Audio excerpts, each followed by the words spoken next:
કોંગ્રેસ શાસિત રાજુલા નગરપાલિકાના છઠ્ઠા પ્રમુખે જિલ્લા કલેક્ટરને રાજીનામું ધરી દીધું હતું.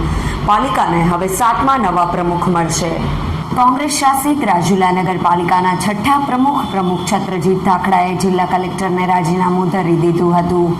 અગાઉ આવી જ ઘટનામાં પાંચ પ્રમુખોએ આમ જ રાજીનામા આપ્યા હતા.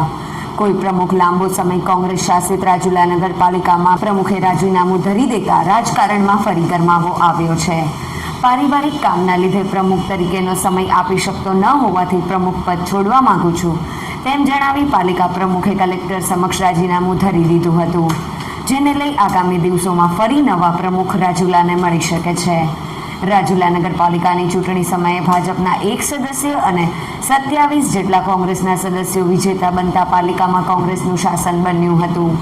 લોકોએ ખોબલે મત આપી કોંગ્રેસના સદસ્યોને વિજેતા બનાવ્યા હતા.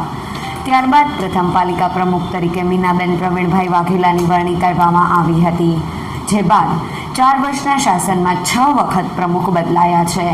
આ 4 વર્ષોમાં કોંગ્રેસમાં ભારે કકળાટ સાથે ઘમાસાણ ચાલી રહ્યું હતું, જેથી એક બાદ એક પાલિકા પ્રમુખ રાજીનામું આપવાનો સિલસિલો ચાલુ રહ્યો હતો. ત્યારે હવે નવા 7મા પ્રમુખની વરણી માટે ફરી ચૂંટણી જાહેર કરવામાં આવશે.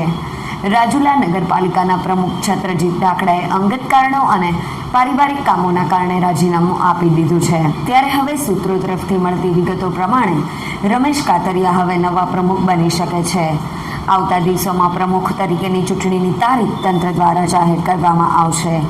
અત્યાર સુધીમાં રાજીનામું આપનાર પ્રમુખના નામ જોઈએ તો મીનાબેન પ્રવીણભાઈ વાઘેલા, બાકુબેન બાલાભાઈ વાણિયા, મીનાબેન પ્રવીણભાઈ વાઘેલા, કાંતાબેન કિશોરભાઈ ધાખડા, ઘનશ્યામભાઈ લાખડોત્રા, છત્રજીતભાઈ ધાખડા.